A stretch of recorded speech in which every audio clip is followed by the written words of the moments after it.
Hi everyone, this video is going to be a little bit different. This is my father's car collection, which he has been collecting for over 60 years. He recently passed away, and unfortunately that means that a lot of these cars are going to have to be sold, probably through Classic Register and other online sources. And this is the last opportunity we have, or one of the last opportunities we'll have, to show you through the whole collection as it is and everything that he's culminated over that 60 years. So we're going to start up here at the tractor shed, or what's meant to be the tractor shed. And it's just ended up being used as more car storage as Dad has collected things over the years. At the moment, it's got a 64 Daytona convertible. This is just a shell which has had a lot of work done to it. The engine's behind the car. It's undercover at the moment. It's fairly protected. But that's actually a very rare car. This is one of around 600 ever built, and one of around 5 in Australia. So a very rare car, but unfortunately there's not much of a market for the Daytona convertibles because not many people know about them. Then we have a 4-door Studebaker Daytona 1964 sedan, 4-door sedan. Sedan's less desirable, but still a pretty cool looking car. And this one's done in a nice two-tone. It's a complete running car that it's got a really solid body. A nice two-tone. That's the original color on top, and they've done a maroon on the lower half. So someone will probably pick that up. It's complete, it's running, and it's a good car. So we'll hopefully eventually move them into the big shed if somebody doesn't pick them up beforehand. But there's some other stuff in the big shed that'll probably sell a bit quicker than the Studebakers. So other than a bunch of other junk, car parts, outboard motors and various things, a couple of old car chassis sitting out in the yard here, but they're just for parts that Dad used for his projects over the years. But let's start heading down to the big shed where most of the cars are. Now, Dad couldn't resist a bargain, and he recently picked up this John Deere tractor, and the idea was that it was going to replace this old British Ford tractor that we've been using on the farm here. Runs well, this tractor, except the gearbox. So it needs a new gearbox. I don't know much about it after he bought it, but it does start up, it does run. It's just, it can't be moved. So we've got to work out something with that. I've taken down the model numbers. I'll do some research. Maybe we can get a cheap gearbox and install it and get this thing working and maybe use it, or just sell it, because we've got another blue tractor, which I'll show you, that is working just fine. This was intended to be a parts car. This is I believe, a 1965 220 SE. It's a very rough example. It was bought for its right-hand drive gear.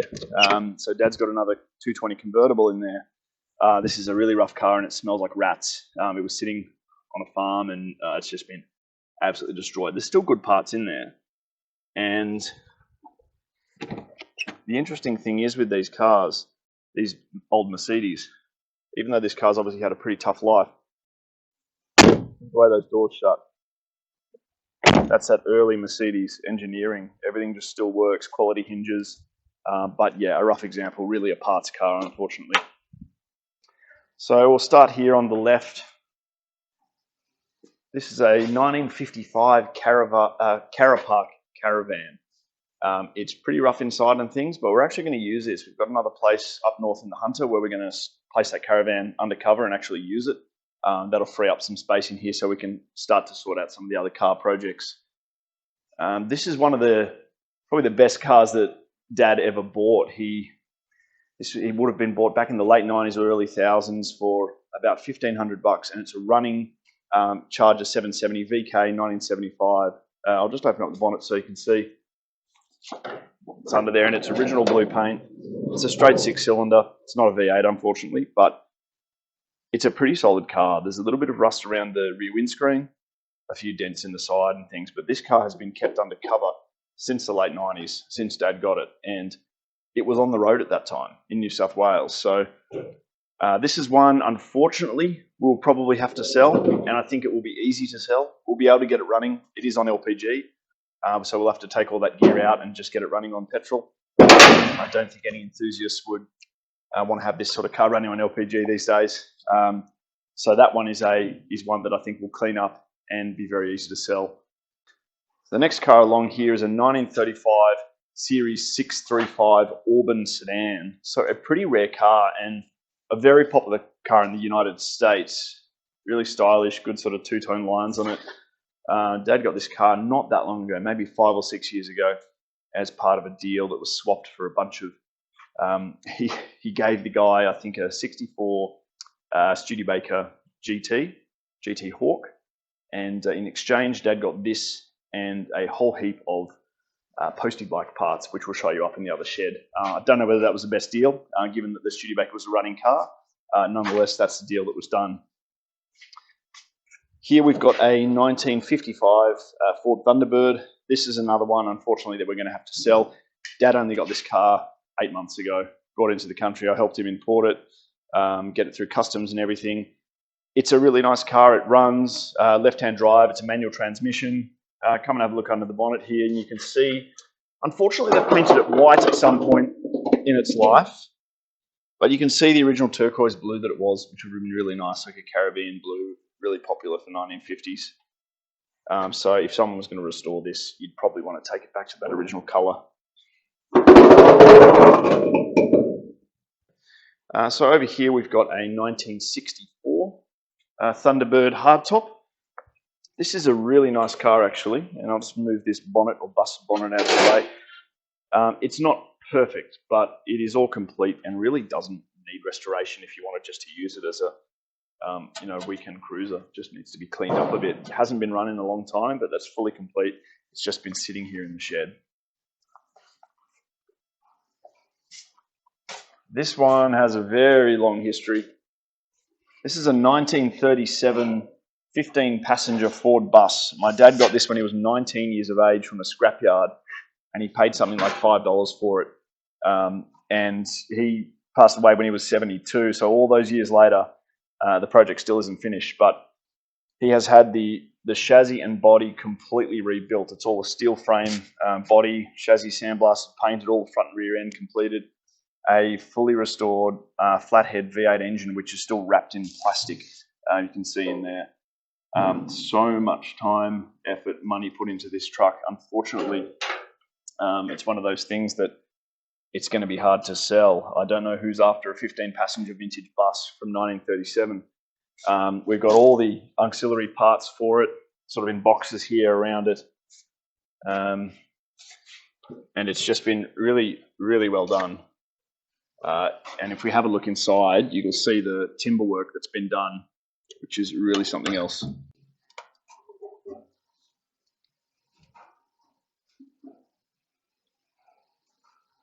So it had a timber specialist do all the interior here in what would have been a very similar to the original style, but possibly even better. And this thing's sitting on a brand new steel frame, so it's an indestructible thing. It does need a vinyl roof put on. So originally this bus had a vinyl roof over the top of the timber. That's why you can see a bit of light coming through the timber in the roof. It's not complete. So when we had this bus transported back here, we had to make sure we did it on a day that wasn't going to rain. It was about 2 hours away where it was located. And they've just done a fantastic job. But yeah, it's one of those things that unfortunately it's going to take a lot of work to finish still. The hard work's done, but there's still a lot of money to be put into this thing. It's probably a $30,000 more it would cost to finish. So you can see the rear shape of the bus. It's a nice shape, and one thing I really like about it is this rear section over the rear mudguard. It's almost like a tidy sports car back end on a bus. It's something else. You don't often see vintage buses with this sort of kind of nice shape, so it's something really unique. Looking over here on the right again, back to the Thunderbirds, this is a 65 Thunderbird convertible. Now, if we come down the side here, if we can slide through between the Austin 7 and have a look. So this one is a fairly solid car in the rear. Front mudguards have been taken off, but if you can get a shot here of the, you can get a shot here of the rear floor pans. They're pretty good. The rear floor pans are pretty good. The problem was at the front. Front floor pans were pretty terrible. So Dad, he always bought heaps of spare floor pans, and he's got most parts for all these cars sitting there ready to go. He had a lot of work done to a lot of cars, but this one not yet. So this is a really, really cool example of a 65 Thunderbird. Needs a lot of work, but it is all there despite not exactly looking like it. Here we've got an original Austin 7 Meteor Body. We have the original chassis for the car as well. This is one my dad owned 40 plus years ago, and then he ended up buying it back. This is an original body, so we're trying to preserve this body, this metal skin. So it is looking pretty rough, but it's been there since 1929, so that's understandable. Timber frame has been fully rebuilt, so that's a new Meteor frame that it's going on. He has another Meteor frame that's with a contractor that's done an amazing job actually doing a teak body, like a boat tail teak body on it. And we'll do another video on Austin 7 separately, going through that car and all the history to it. And later on, we'll look at some other Austin 7s as well. So this enormous structure behind me and throughout the rest of the sheds, there are parts scattered everywhere. This is a Wirraway aircraft, a 1943 Wirraway. So this is the airframe of it. I'll show you the other parts as we go through the shed. So these were a training aircraft, an Australian Air Force training aircraft. They were based on the Harvard design, which is US aircraft. And we have about 1.5 planes worth of plane in these sheds, but it is all in bits everywhere. So we're going to try and get all that back together. So it wasn't just cars Dad collected, obviously. He was into planes. Prior to having that aircraft, he had a Tiger Moth, which was in bits, but he swapped it for the later model Wirraway, which has got the radial engine. He was just more interested in that sort of stuff. But he was interested in everything, and he collected everything. He's got an old washing machine here, just a clothes dryer, telephone box. He's got a couple of those telephone boxes, and the lid to it is just over there. The top of it's leaning up against the front of the Mini.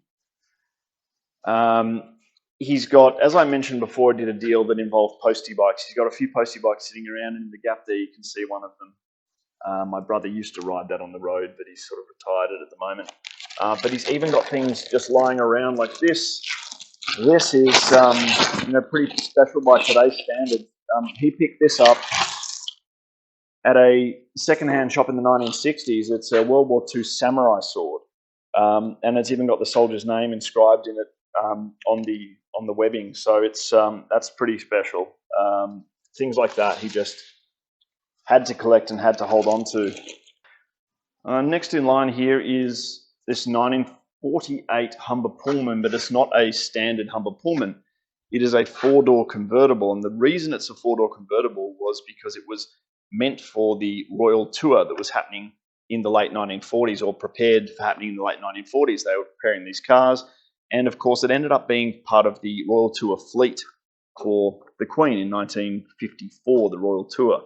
So that car in the picture there, I believe, is the sister car of this. It may not be this example, but this was part of the convertible 4-door fleet. There were only 2 convertibles, or 2 or possibly 3 convertibles of this type built.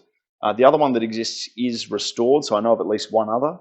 This one was in a paddock, and of course Dad couldn't help himself and wanted to save it, and has had some work done to the front end. He has had the motor rebuilt, which is in another shed up there, sitting with about 8 other motors. But this is a huge project. There's a lot of custom timber work to be done in this car. But it is a special project.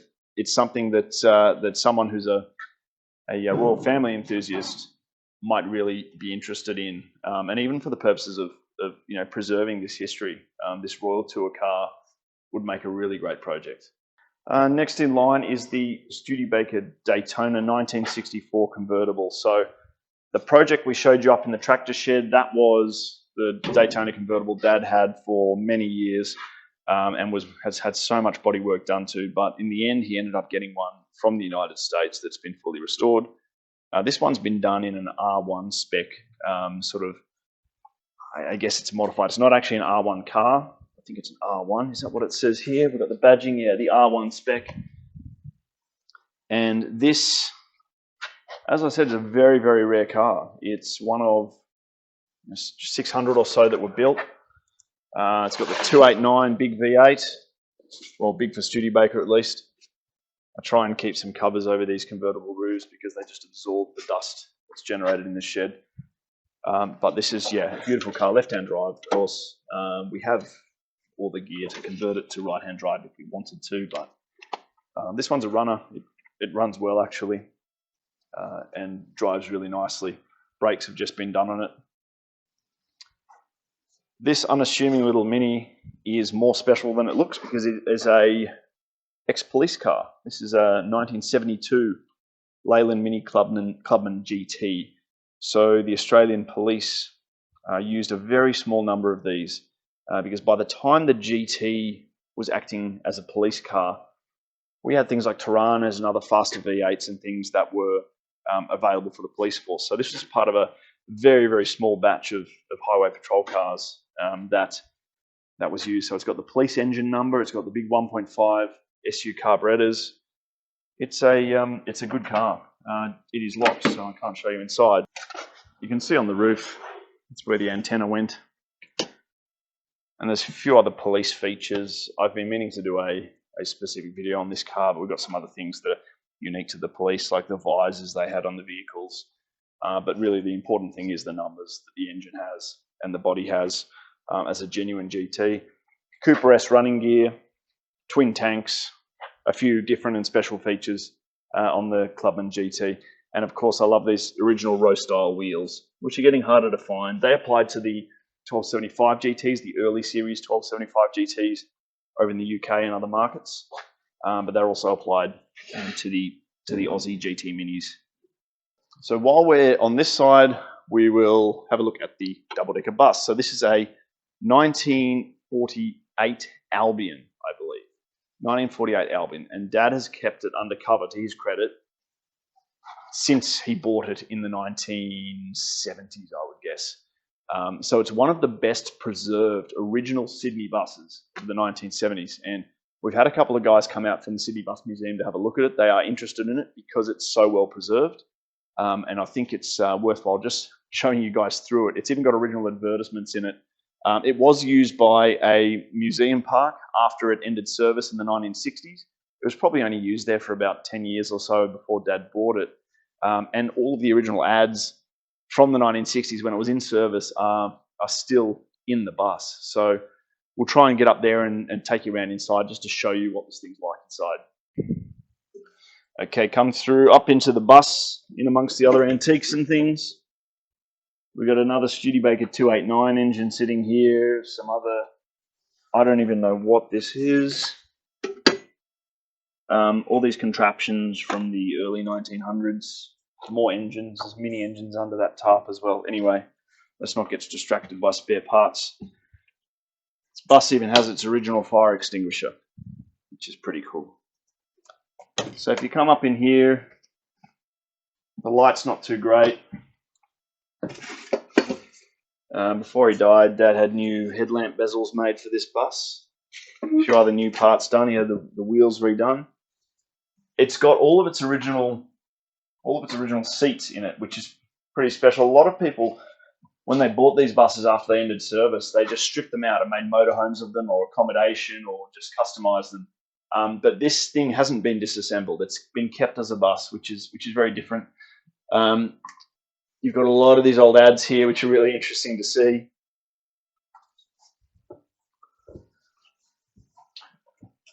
You can earn a safe and secured 6% per annum. 125 Bathurst Street. There's an ad for Lowe's. $1 weekly for $30 credit. Funny stuff. And all the original seats are just sitting here. This, I think, is the original bumper bar from the front that those headlamps sit on. I'm not sure what that is. But come and have a look in the driver's cabin there. I'll let you just go through with the camera. So simple. No air conditioning, of course.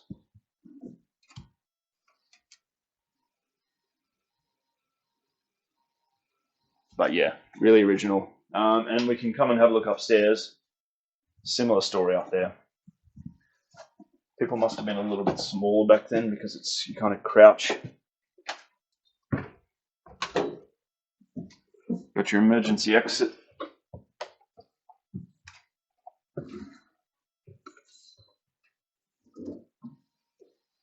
not allowed to stand on the stairway. There's a sign.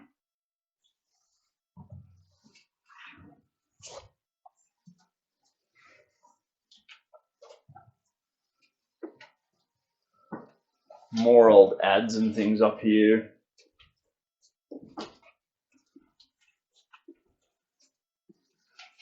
And I don't know whether that originally said no smoking or whether this just said smoking. And this would have perhaps been the smoking area of the bus, I'm not sure. One broken window and a dent from a tree, but probably easy repairable because it's just aluminium. So this was bus 2102. And the cool thing is we've been able to find a lot of original images, video and things of this bus in operation, doing runs like the 273, 257 in Sydney, as well as Northern Beaches runs. So it's pretty cool to see that.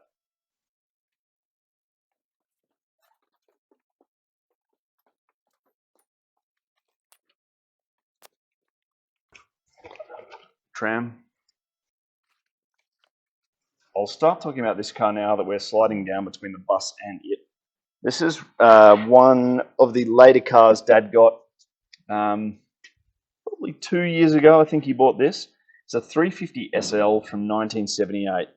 One of the rougher SLs I've seen. So it's got a little hardtop cover on it. It's got a lot of rust around the boot rim lid, the boot floor. Massive crack in the dash and things. Terrible paint. But otherwise, the floors and the sills in the car look pretty good. The engine is good. It's definitely one worth saving. And there'll be some Benz enthusiasts that would love to get their hands on this sort of project. Being the 350, it's not the most desirable version. Obviously, the 560's being massive money these days. But it's still something that, you know, has that classic shape if you're into the R107 model Mercedes. Moving to the Model T, this is, I believe, a 1923 Model T Ford, so four-door sedan. This one was in the Great Gatsby film, and it was in its livery now, dressed as a taxi for the Great Gatsby film. It runs, it drives, it goes. It's been restored at some point. It's probably maybe a 15, 20-year-old restoration or even longer. But obviously being garage, it's held up really well. This is just a sort of laminate that could be taken off if someone didn't want to keep it as a taxi. I love Model T Fords, but unfortunately, this is going to be one of those cars that does go. And I think we should be able to find a buyer for it. It's all complete, and it's got a bit of interesting history there with the film industry. Right here is a 1951 Triumph Speed Twin. I think my dad has had this probably in pieces since he was in his 20s. And finally had a guy rebuild it, must have been 15, 18 years ago. Had it fully rebuilt and refurbished. It looks rough at the moment because it's basically been kept in a shed and let get dusty, all of the chrome's pitted and things. It will actually clean up really nicely. It's been done in its original colour. It does run. We have had it running, but he never rode it, unfortunately. This was his favourite bike, a bike he always wanted. And yeah, he bought it in pieces and eventually got it done up, but never actually got his motorbike license. So other than the Triumph, we'll have a look at the 1965 Mustang Convertible. This is one that my dad's friend restored, and then Dad decided he wanted the car. I believe it's been finished in a Mercedes silver, so I don't think that's its original colour. I don't know what the original colour of the Mustang was, but it is a fully restored car. The only thing that's missing on this car is that the soft top mechanism is not installed, so it doesn't actually have a roof. Now, if you're looking at buying this car, well, you'd want to keep it in the garage, of course, and you'd hope that anyone who has this car would be keeping it garaged. But just so people are aware, there's a little bit of work on installing the roof, but otherwise this car is complete, immaculate, just needs a tune and to be driven around a bit. But it's a great example of the 65. You can come through here and have a look at some of the trim. It's dusty, I apologise. I've got to get covers on all of these cars to stop the dust. Even though there's not much to generate dust, it finds a way. Around the back here, classic shop vac. I think that might be a 259 Studebaker V8 engine block there. I'm not quite sure. Got to consolidate all the engines. So here we have down the back with all this stuff stacked over it for some reason is a 1972 Citroen DS2. I don't know much about these Citroens. There is a big enthusiast following. This one's a solid car. There's not a lot of rust or anything. Dad did have two of them. He sold the worst one, kept this one. I don't know whether this is open or not, but funny little French handles. Have a look inside there. You can see the dash. They've actually, for 1972, that's a pretty sophisticated dashboard.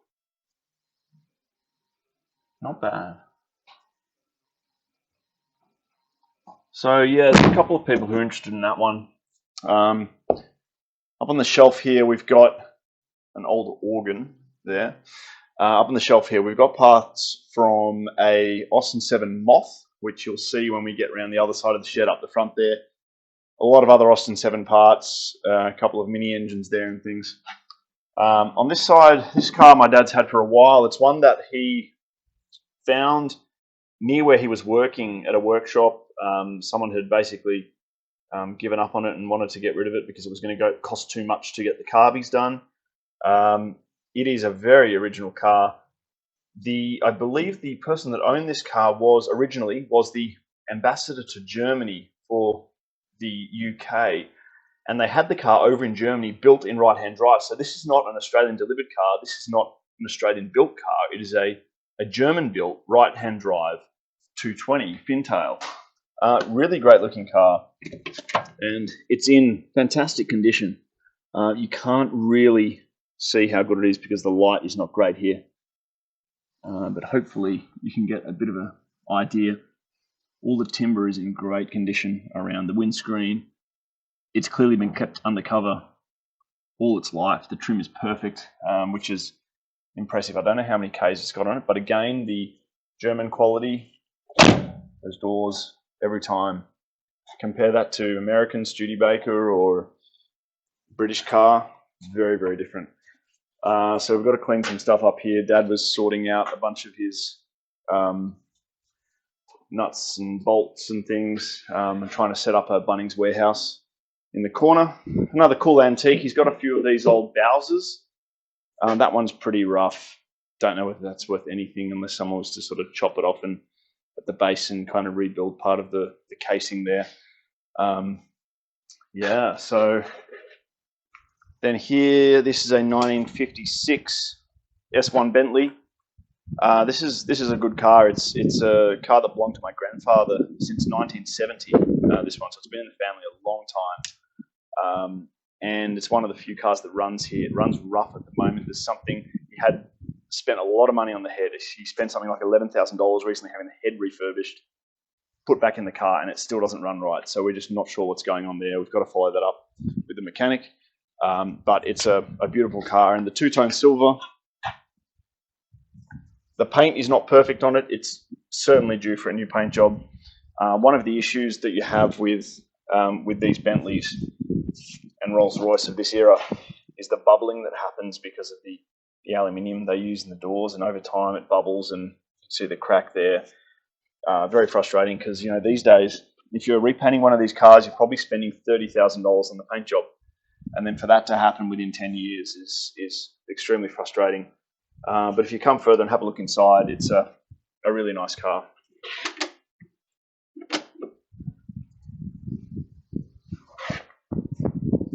So it's got the red trim, red leather, and with a two-tone silver body. It's a nice combination.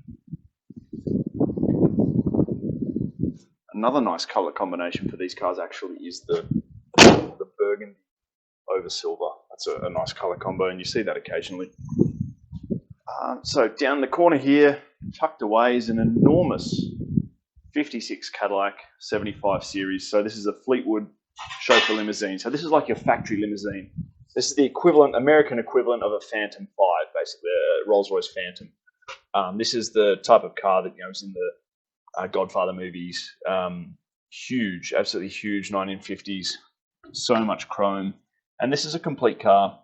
I'm not sure why Dad got it. He never tried to restore it or anything. Brought it in from the US when the dollar was strong. Just liked it, I think, as a sort of a luxury American car from the 1950s era. And it is absolutely enormous. He's got all the spare parts inside it as well, hubcaps and everything. Massive V8 engine. Pretty cool project for someone. So it's a rough example in terms of the paint, but there's not that much rust in it, as I understand. Now in this gap here, you'll see another part of the fuselage of the plane, so the aircraft, so that's part of the Wirraway. And if you sort of pan up over there, you can see, the kind of roll cage area, which would hold the cockpit glass above it of the aircraft, and then the firewall at the front here. This is I think a 427 Chev block that Dad had imported from the US as a crate motor. He was going to use it in a Chevy SS, and it has sat on that crate since importing it in the early thousands. Next to the aircraft is an 1800s Wool Wagon, possibly, or I'm not sure. It came off a friend of his farm, so that's a extremely old carriage, and yeah, pretty well preserved for something that's from the 1800s. Massive, wheels and cast iron rims around the wheels, and then another sort of 1800s horse-drawn thing above that. I don't know much about that stuff. And then beneath that is part of the radial engine for the Wirraway. So the 9-cylinder radial engine, you can see all the cylinders here from the aircraft. Now, Dad's got he had pretty good records for all of these cars. He kept files on each. He's got the original books for this aircraft. This aircraft was involved in a couple of accidents, a couple of landing accidents. The engine was damaged. There's a couple of cylinder pots missing. He's got all of those spares to make up the full aircraft. So once we do clear a few cars, we'll hopefully be able to kind of piece together the aircraft and maybe see who's interested in that as well. More antiques and old things, old 1800s fireplaces, telephones.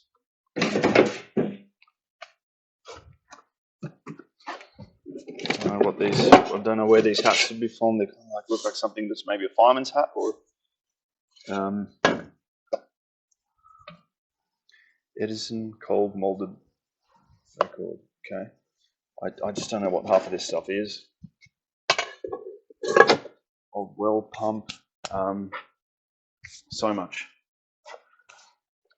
So I guess we'll start going down the side of the shed here. 59 Cadillac Fleetwood limousine. So this thing is huge. Of course, typical of the late 50s were the enormous fins. The back, but yeah, also quite a low car for such a long car. But come around and have a look inside. It's seen better days. Look at the crack in the dash.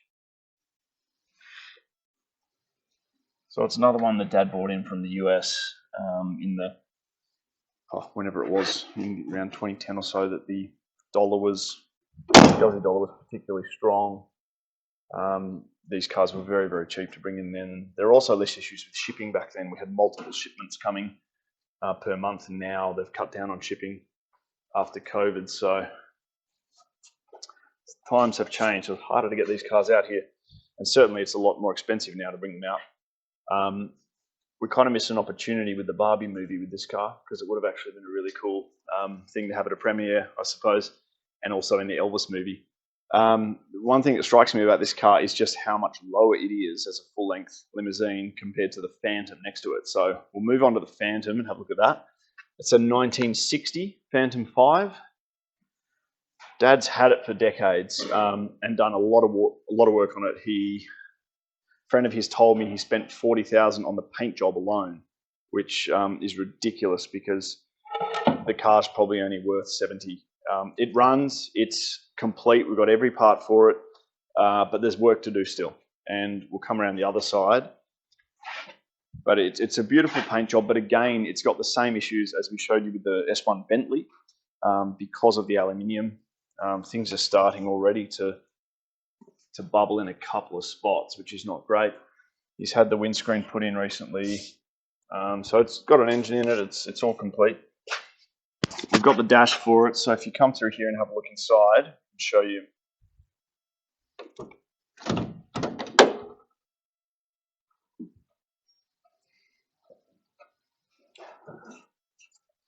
So the interior has been stripped at the moment. The reason the dashboard is out is because we had the car converted to right-hand drive. So I think he used cloud right-hand drive gear to convert it, because it's the same as Phantom. Of course, the famous suicide doors, and this one originally had a nice suede interior. The rear screen needs to go in still, obviously, and some trim work needs to be done up on the headlining.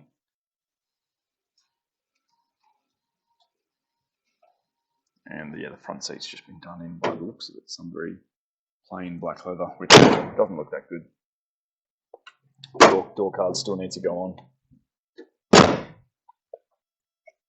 Now this one is a 1936, I believe, 2530 Rolls. So Dad bought the car 25 years ago, 30 years ago, 40 years ago perhaps, sold it again after a few years, and then bought it back about 15 years later.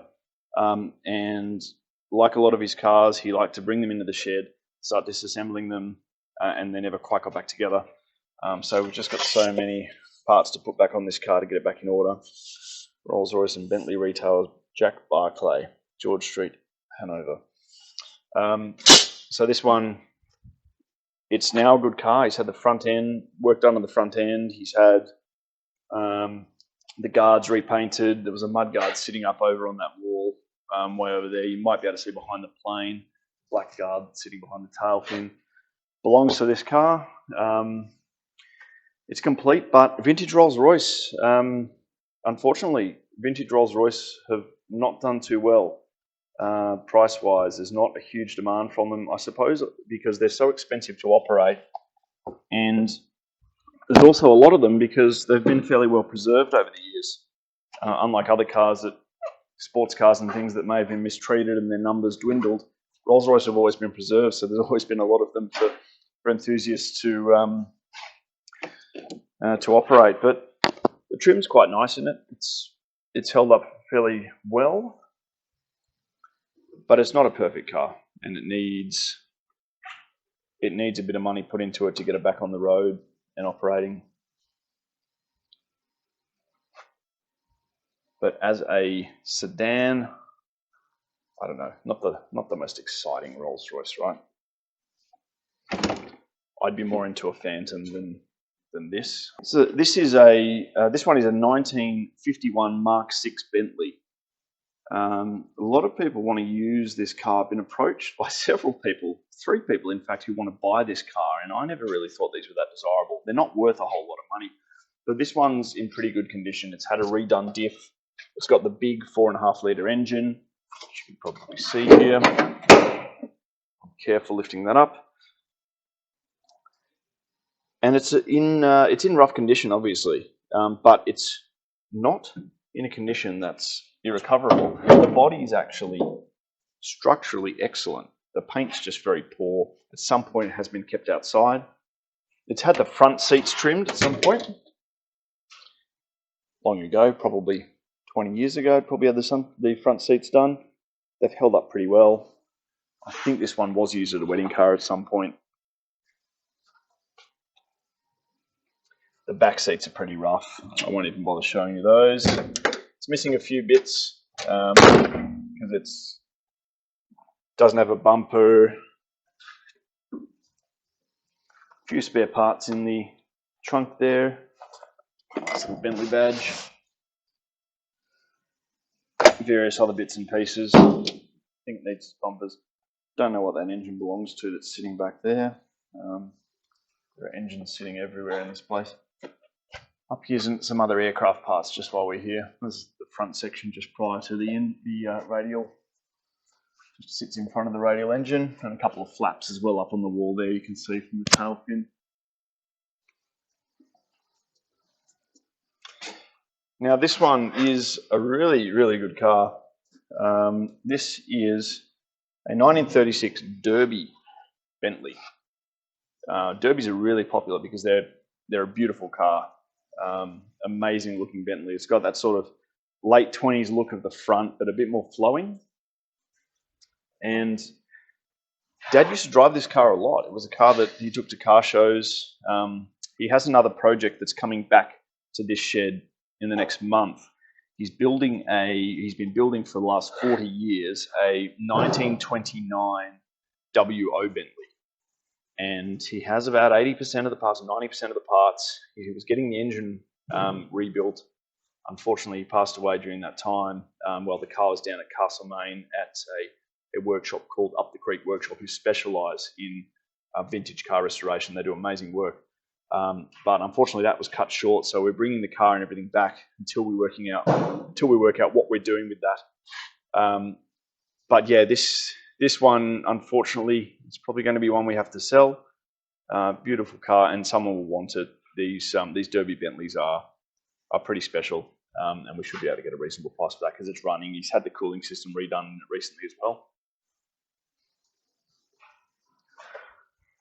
So then as we come around here, this is one of my favourites. I know it doesn't look like much, but this is a 1964 Studebaker Daytona hardtop.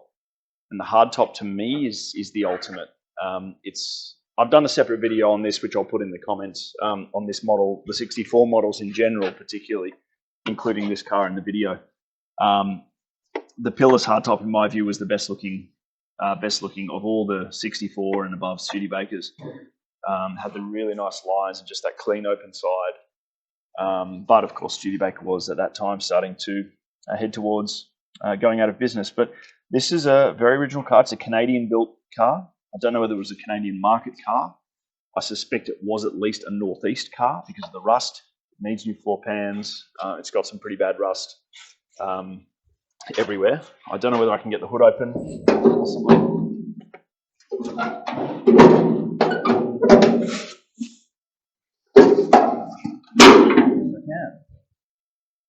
So it's just a 259 V8. And one thing that's kind of promising for this car is the fact that none of the firewall here is rusted out. These internal wing panels are okay. The bad part is the battery box here. That's completely rusted through. But as far as Studebakers go, that's not too bad.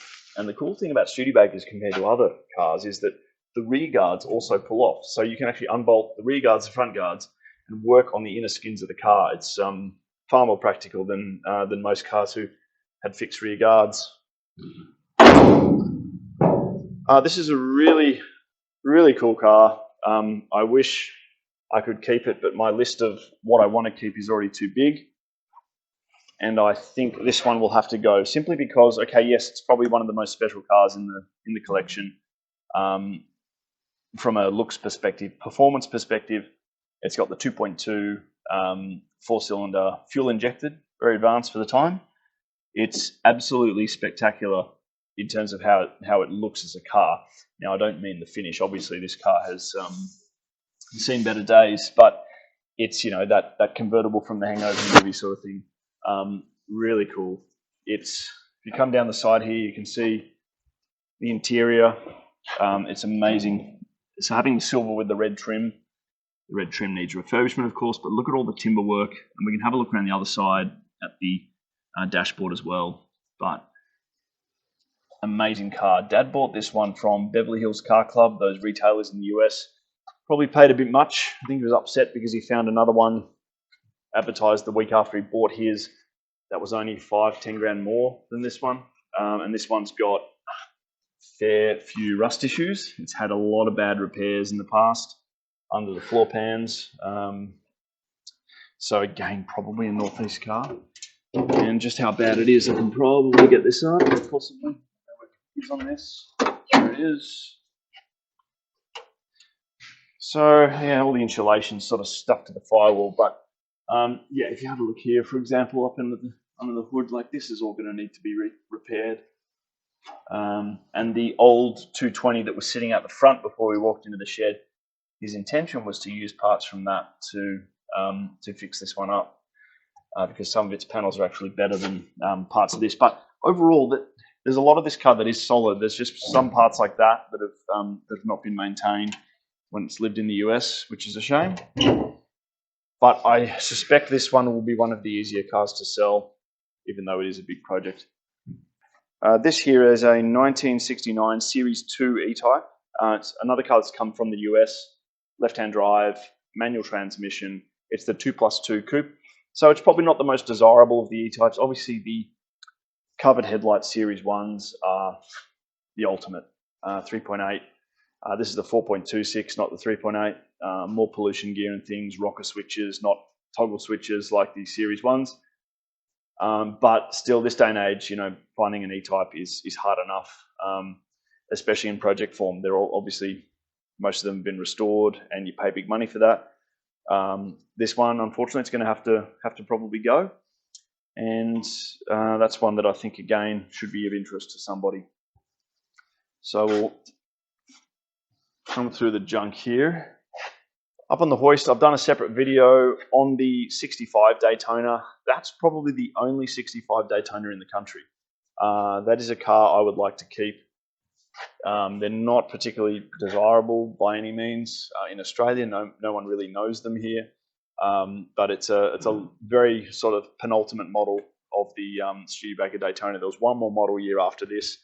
About 1,600 of those were built in the Canadian factory. But really cool. It's got a 283 Chev motor. That's from factory. And it's a really original car. Very solid underneath. All new sills. Bits and pieces have been painted as well. Really nice. So in this area here, we managed to squeeze in everything we could in amongst antique furniture and things. Over here is a 1970 Morris Mini Cooper S. That's a fully restored Cooper S. Obviously, it's a little bit tight and needs a bit more room there. But that's a matching numbers car. Genuine Cooper S. That one's probably going to be up for sale as well, sadly. I have a Cooper S already. Fortunately, it's not restored. It's not as nice as that one, but I don't know that I can justify spending the money that I need to spend to buy that one from the estate, because it's just, yeah, it's a lot of money. 1929 Austin 7 Chummy. These are really, really popular vintage cars, and I want to get into Austin 7s. I have more of a desire, though, rather than the Chummy, I'm more into the sports car versions, the Meteors, like I showed you over the other side there. And this particular one is my favorite that I want to get on the road. So I'm going to keep this one. This is a 29 Moth. It's an Australian body, Australian built body. This car is very original and is one of 9 Moths built. I don't know how many others there are. I think there's only 2 or 3 I've been able to find online, but this is an extremely rare vintage car. And they were really successful. Like the predecessor to the Mini, they sold a lot of cars, and BMW's even used the Austin 7 mechanicals and chassis when they were starting out. Excellent car. So I'm looking forward to get this one back on the road. As we swing around this way, you can see the engine for this car has been fully rebuilt. So there are parts sitting everywhere here. There's the engine. Tucked away under there. There's just so many things. As we come over here, like there's a random ship's wheel up there. When you come over this way, you start to discover more vintage car antiques. That is a German silver vintage Bentley radiator. It's just got sitting in the corner because, you know, you need that. A full lathe setup. It's just some of the stuff he's got is another antique Bowser, an organ, and then the Cooper S. You can come around, we'll have a look at the Cooper S a little closer, because it is a really nice car.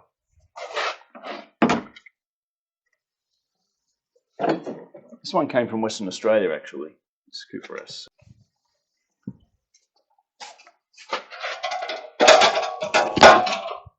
Some spare Austin 7 wheels. This is from, some of these parts here, the mudguards are from his Meteor. The Meteor that I'm wanting to keep. More mudguards, a bonnet from the Meteor.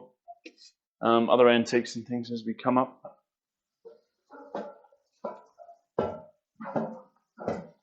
You can get a bit of a view of the whole collection there, or at least part of it.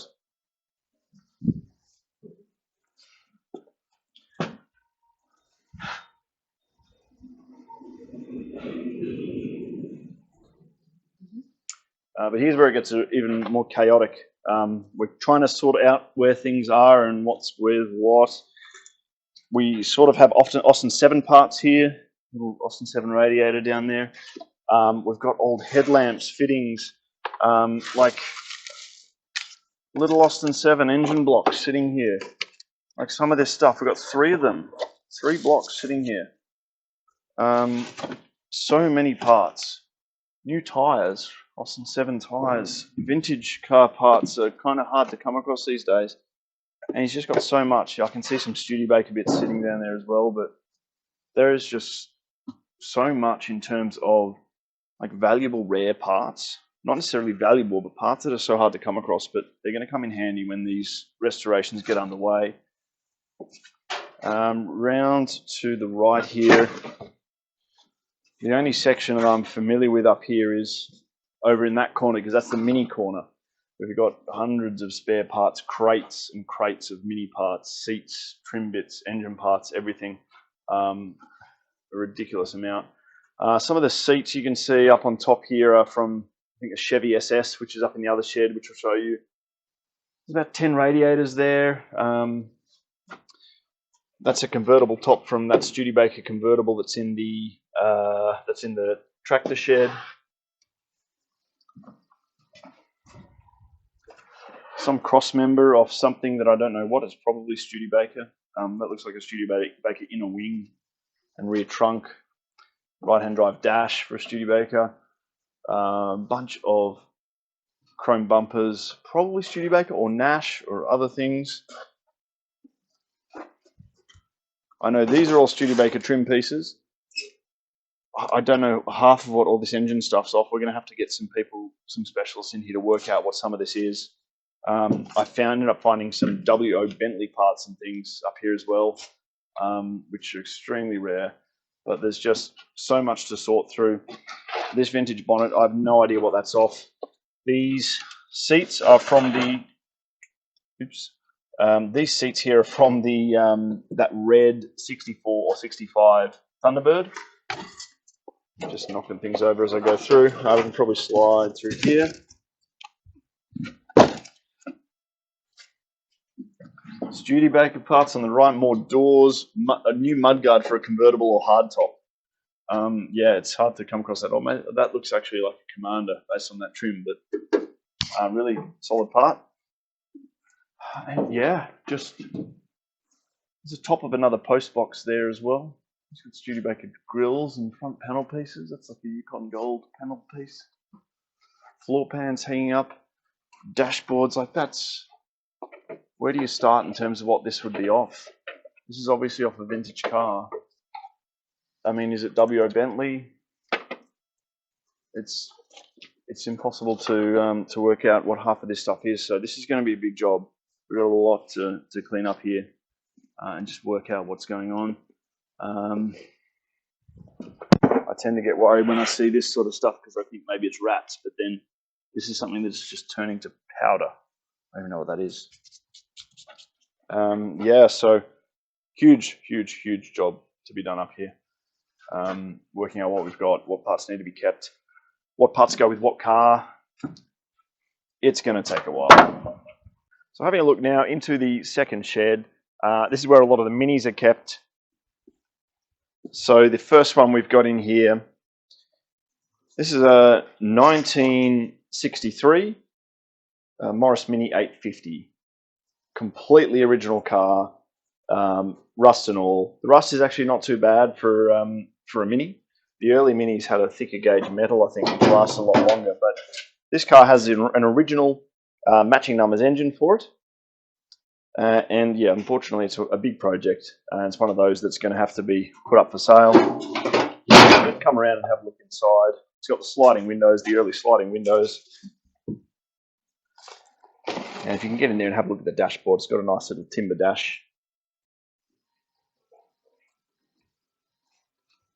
And it's original paint, even though the paint is bad. It's one of those things that it's tempting to just do a clear coat over it, just to preserve what it is. So it's a 63, that one, fairly early, obviously not super desirable in terms of the 61s, 62s, and 59s, as rare as they are. So this is a 998 LS Mini 1978. This is a May 1978 model. It's a complete car. Everything's there, the original 998 engine with the correct numbers, I suppose you could say, even though they didn't have the same, have a number allocated to them that matched the body number. These originally had a vinyl roof. Often people remove them because they cause rust, and this one does have rust in, I think, front corner there and at the back, but it's still a pretty complete original car. And if you pan around here and look at the original red velour trim, it's got the original LS wheel, the central radio, and of course the fog light switch. That was a little feature they had. A number of other features as well, but I've done a separate video on the LS cars, so I'll put a link in that in the description of this video to that. Speaking of LS, there are two more here. Hi-Ho Silver 1275 LS. So these were the sort of last of the Australian production minis, as in the standard bodies, not the Mokes, but last Australian production minis. Silver and gold. They were special edition sort of run-out models in the end. There's estimates of sort of 800 of these cars having been built. So the two colours are here. The gold one's my car. The silver one was Dad's. There's a lot more work required to the gold one to get on the road, but it's a pretty solid car. This one is an older restoration. It's not been done too well. There's some cracks in the paint and things. But inside it's really nice. It's got tinted windows and a Rover dash. You could probably come around and see. It's got aftermarket wheels, aftermarket seats put in it. It's got a nice timber dash put in it. Little custom console, center dash. It's been pretty well done, but that restoration's probably 30 years old now, so it needs a good clean as well. So the gold's a very original car. So this is one we picked up very cheap years ago. And so a little different inside, far more original. It's got the original single speaker radio in the middle there. Good solid floor pans that I've just sort of put an undercoat on at the moment. I had the front driver's seat retrimmed at the front and the rear seat retrimmed. I couldn't get the original matching cloth, so I just did it in the same colour in sort of a velour. But it is a really solid car. I've had the head done, converted to unleaded. It's a cool car. And this is aftermarket, so originally most of the 1275 LSs had no fog lights, just the 998 LSs that had this grille, but I got this grille online and I've got the fog lights as well to put into this car. In the corner here is a Clubman GT. So this is a 72 Gambia Turquoise GT body. We also have the engine and all other components ready to go in it. Unfortunately, this one has been converted to rubber cone, which is not original. Suspension, that is. It's got to be converted back to hydroelastic. And it's got disc brakes and all the other bits and pieces. But we really need to clear a space for this car, get everything back together in it. It's just spread between here and the other shed at the moment. Down the back here, Dad's got all his filing. This is part of the deal that Dad did for the Auburn. He's got 6 or 7 Postie bikes here, Honda 90s and 110s, parts, tyres, all sorts of bits, frames hanging from the ceiling. Yeah. Cool if you're into Postie bikes. We used to have Postie bikes on an old farm that we used to use just as runabouts. They're a lot of fun, but people do them up now and do little custom jobs with them, which is kind of cool. But yes, a few too many Postie bike bits there. This is a 1972 Leyland Mini Countryman, so it's not an Australian model. It's got the internal hinges on the doors. It's probably been imported from the UK or maybe New Zealand. It's got a good mirror. It doesn't have an engine at the moment, but we've got plenty of spare engines here. So it's got the faux wood trim down the side, all the way down. And the main difference, other than obviously the internal hinges on this model, is the fact that it's got a rear seat. So it's actually a traveller. It's got it can seat 4 people, and it's a little bit more practical, I suppose, in that respect than a standard Leyland minivan that they sold here in Australia. And if we look at the trim, it's in the front. Actually, it's not too bad. I don't know whether this is original. It's like a brown velour, and the door cards are good. That would make a great project, and I'm actually expecting this car to be fairly popular because I've only seen a couple of others in Australia. Those have been restored, but this is kind of an opportunity for someone to, make something pretty unique and special in terms of Australian minivans. So That one will be on the market soon, as will a number of the minis that we've just looked at. The LS I'll be keeping here. The 998 silver and the 1275 silver will probably go, as will the 850. So here is another major part of the plane. The Wirraway Aircraft is sort of the central wing section that sits underneath or beneath the cockpit area, leaning up here in this shed. So again, we've got to kind of bring all these bits together as we get through. The 280 SE sedan, so the 3.5 V8. This is a really nice car, imported from Hong Kong. Unfortunately, it has been painted in a non-original colour, and the original colour was much nicer than this sort of metallic dark blue. So the car has its books. It's got about 80,000 Ks on the clock, and that's it.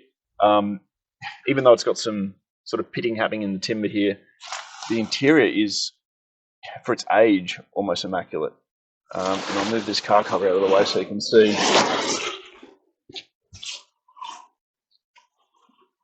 There's 2 original keys, Sony stereo, and its original books by the looks of it too. So yeah, Dad just picked up these cars like this. He found them, and you know, when he saw something interesting with a good bit of history, you can see the original paint color here. It's kind of it's a non-metallic blue, and kind of looks quite nice. It would have been nicer in that lighter blue, but yeah, the build quality of these again is just something else. Amazing cars, proper timber, very nice. And watch how this door shuts. Pop, done. This is a 1948 Nash Coupe. Let me just double check that is correct. 43. Come on, Nash. Yeah, this is a 1948 Nash 600 Coupe. When Dad bought this in, it was left-hand drive. He went to a lot of effort to have it converted to right-hand drive. Don't know how hard that would have been, but rare car being the Coupe. I don't know whether there are any others in Australia. Not particularly desirable because not a lot of people know about Nash. They're a fairly rare car by today's standards. They were all the cars in the Superman movies. Nash always used to be in Superman movies. There's the old left-hand drive gear, all converted over now. You know, fairly tidy inside when you think about what some of the other cars are like. Roof lining's all good, but the dash needs to be tidied up and things. Windscreen put in, and the engine for this car is out of it at the moment. It's been reconditioned. I think it's sitting over the other side of this shed. Coming down the left side of Nash here, you know, the mini engine sitting here. Just had a look at that. It's got a 12Y engine number, so that is a 1275 unit sitting right there, which is pretty cool. Anyway, in the Nash 600 Coupe's interior, it's been converted to right-hand drive, as I mentioned. It's fairly tidy compared to some of the other cars here in terms of the trim, and headliners not looking too bad. But yeah, we do need to fix up the dash and everything. It's a solid car, but needs an engine. Its engine is outside of the car. It's been refurbished, so nothing sitting in the engine bay at the moment, but another project for someone. So as we come down the side here, this is an Impala SS Coupe, and this was a complete car when Dad got it. It's got good floors, the firewall and everything's really good. So he pulled off the doors and the guards for this car and the windscreens. He wanted to sort of rebuild the front end. Never finished, obviously. He's got the doors sitting up on the truck there, some other parts in the other shed. All the new trim bits, he's got all new panels, trim bits for I think maybe floor pans or something was rusty. He's got all that in there, all new trim to be put in the car. And I'll come around that side so I can explain things a bit better. So front floor pans here. I believe he's got floor pans in some of these boxes for the front floor pans, similar to the Thunderbird. They had gone. The rear of the floor is pretty perfect, just needs to be cleaned up. But these are a really cool coupe. I love the way the shape of these look.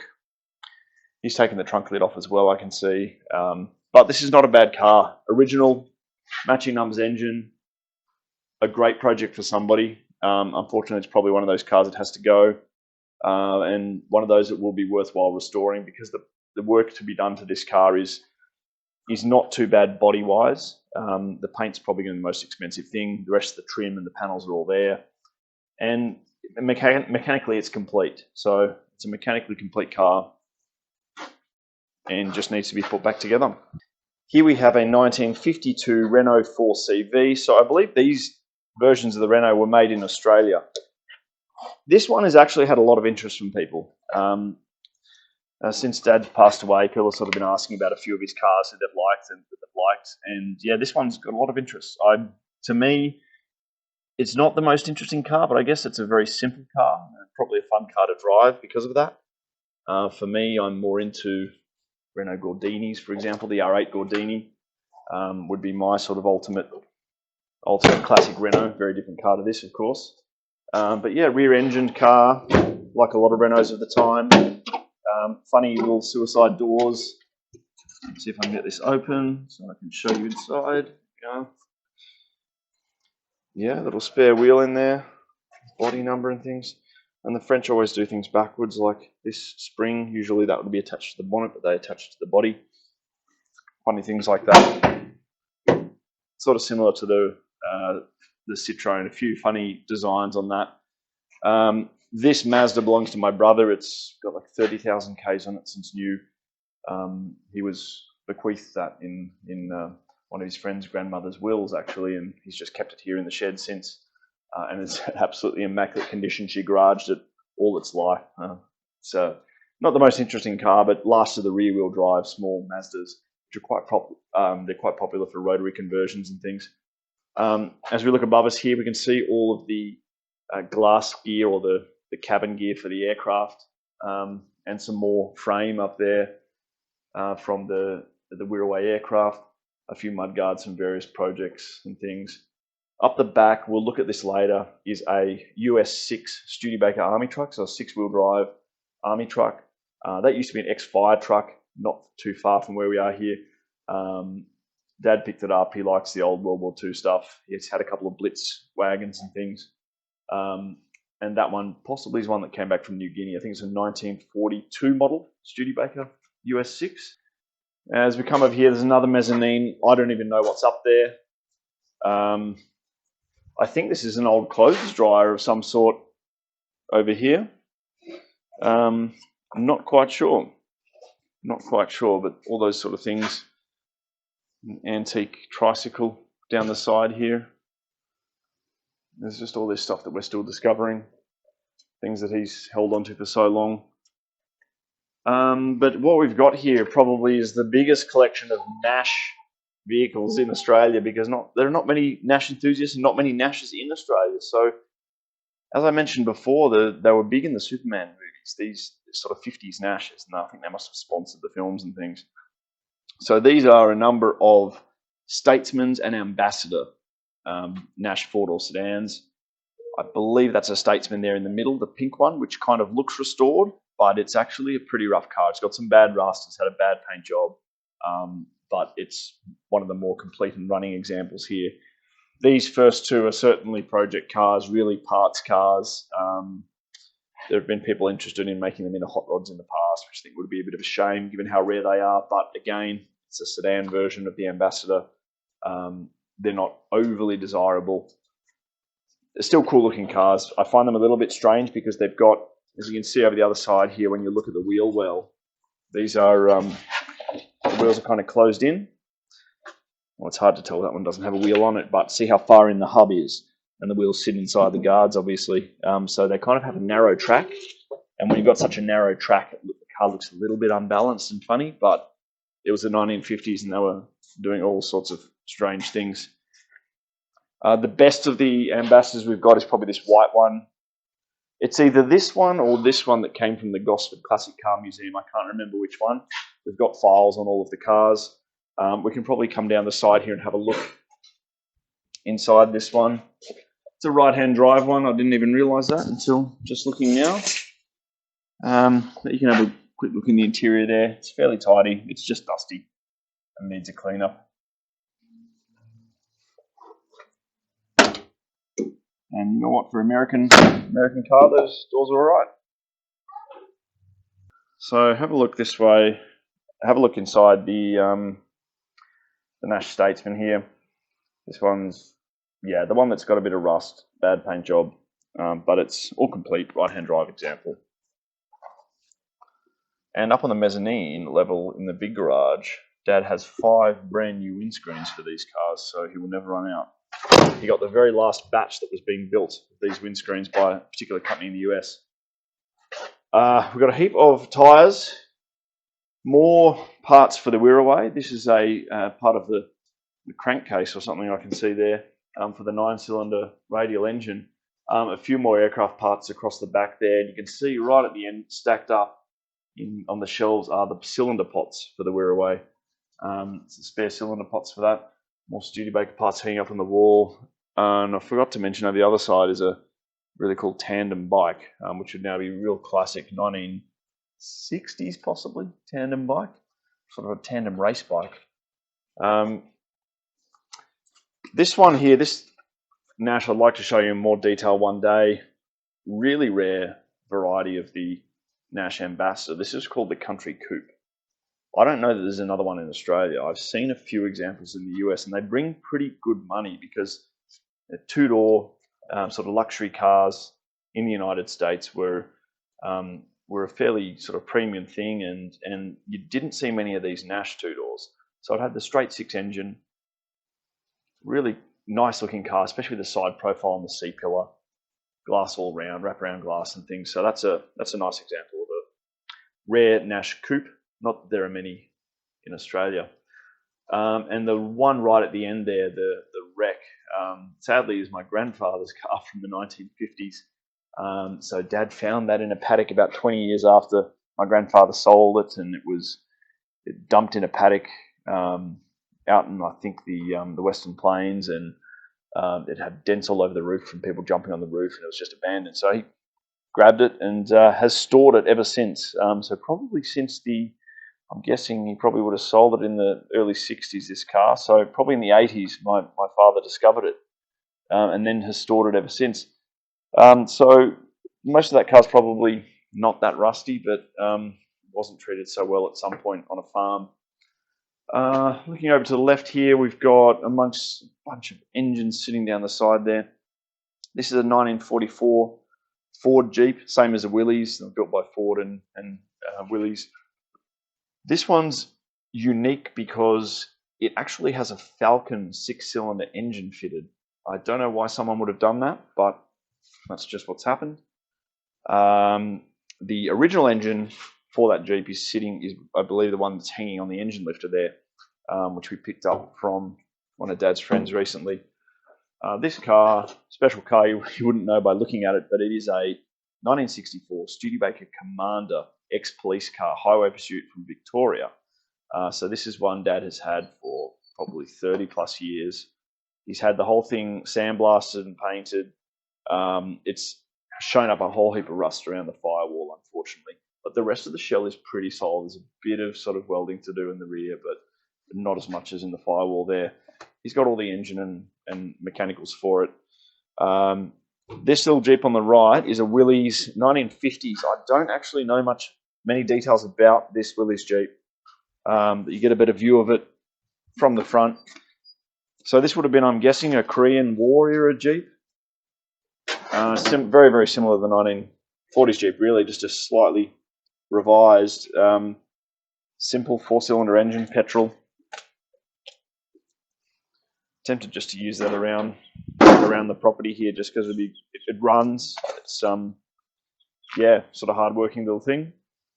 And then we might just go around the other side here to look at the Studebaker 6x6 just from the front to show you that.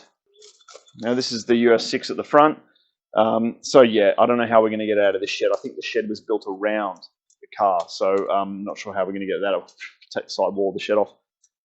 More to the story on this particular motor that's sitting here in front of the US6 though. This is a Chrysler 318 marine engine, and I bought this for my Halvorsen boat, which originally was fitted with a marine engine.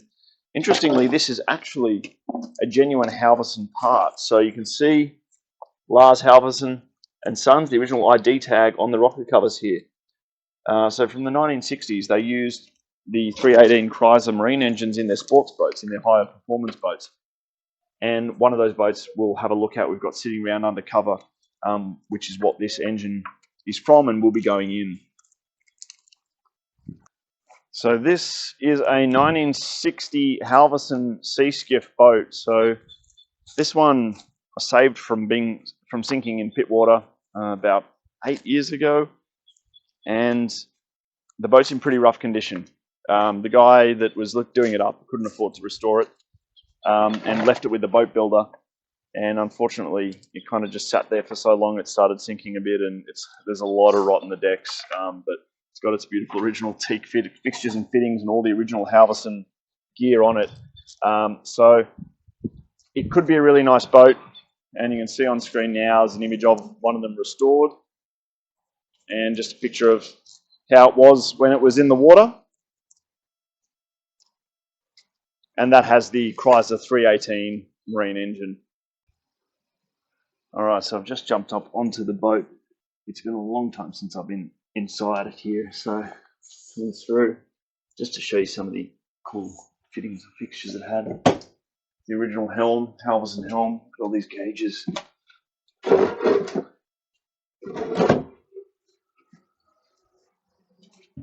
I'm not sure whether the interior fit out was teak. I mean, certainly the external panels were. There's the Lars Halvorsen badge, screen wipers, and then the front berth here. You can see all the ribs and things, and the little galley. So you got a tiny staircase here. You come down with the base, and then it's very dark here, so I don't know what you can see and what you can't. But then there's the bathroom. It's a very small bathroom where you got a toilet and you can hardly see anything. It's covered at the moment, the boat, so it's just impossible to show you properly. But yeah, it's a very original Halvorsen boat. It's just such a shame that it was left for so long that they were just willing to let it sink. But it is a massive, massive project for someone, whoever takes it on. I thought I might take it on, but I've decided to take on my dad's other boat, which you can see on screen here, and that's going to take a little bit of work itself. Even though he's done all the hard work on that, that's going to take a while in itself to deal with. So having another boat project is a little bit too much. So still, this one will be there as a backup project if I ever have spare time in my life again. So I'm adding this part of the video in, slipping it in at the end, because since we started making this video, we've had a couple more cars arrive, and this is one of the main ones we've been waiting for. This was down in Victoria, and my brothers went and picked this up just a week ago. This is a 1929 WO Bentley that Dad had been building for about 40 years. So the car has most of its parts. I'll take you around on a little tour of it just to show you everything and all the engine parts, which are over the other side there. And we've also got an Austin 7 body and chassis, which is right here. I'll show you as well. So let's have a closer look at the Bentley. It's got this amazing German silver radiator. All the bodywork is brand new, so new guards, bonnet, and they've just done an amazing job down in Victoria. The vinyl was done probably 8 years ago. Never really been sat in this car. All the interior is virtually new. So Dad went for a blue finish on this Bentley rather than a traditional racing green, because it's not a Speed 6 Bentley this. It's just a four-door Tourer, and looks pretty unique in the blue. I think it's a nice kind of two-tone, looking at the darker blue guards compared to the lighter blue vinyl. It's a nice contrast. There is a fuel tank we've got that goes in here, but look at the size of the rear diff. Enormous drum brakes. Chassis all been painted and redone. There's still a lot of work to be done to the car, a lot of finishing off to do.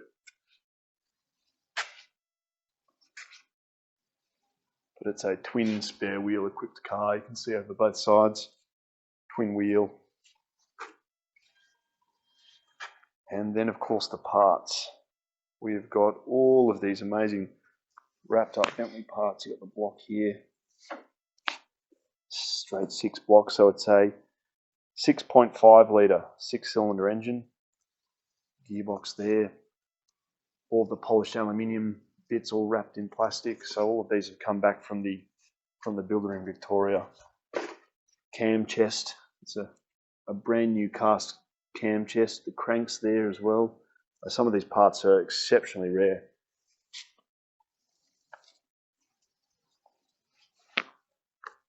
And there are more WO Bentley bits up on the mezzanine level up there as well. But this is where the majority of parts were, because the car was having its engine installed down in Victoria. But with Dad passing away, we've just brought the project back and decided to consolidate everything for the moment until we work out what we're doing. The size of those brake shoes. Size of the whole crate. So yeah, this is a special one. This is one that we won't be selling for a while. We don't know what we're going to do with the car, but it's really difficult to know what something like this is worth.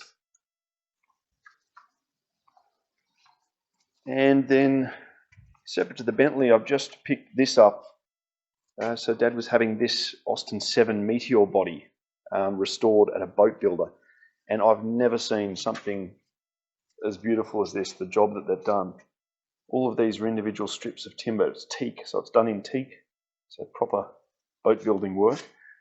And I've never quite seen such a well-proportioned timber body for a vintage car. It's got its chassis and other components that have all got to be put back together, but that's just spectacular the way that's turned out. I was skeptical when Dad first told me that he was getting this body done in timber, and I thought, well, it can look okay on some vintage cars, but the way this has turned out is unbelievable. So that is another Austin 7 project that we've got, and then of course we've got another chassis sitting up there on the Auburn to look at as well. But yeah, so slowly but surely repatriating all the projects down here. Great to have the Bentley back safely. I was very worried about that, having issues bringing that back, but we've got it back here safely. So this is pretty much the last car in the collection. This is I'm guessing a 1970s or early 80s Ford tractor. And we use this all the time for the slashing of the paddocks and things, and towing logs and things around the property here. It's been great. Dad bought that other tractor, but it's got a transmission issue, so we'll probably just keep using this one. So that's about it for the collection. You'll start to see some of these cars come up online for sale pretty soon. We'll have them listed on classicregister.com, as well as other sources, possibly eBay, maybe some other auction sites, I'm not sure. But keep an eye out, and for more videos like this and about these cars and many others, please like and subscribe.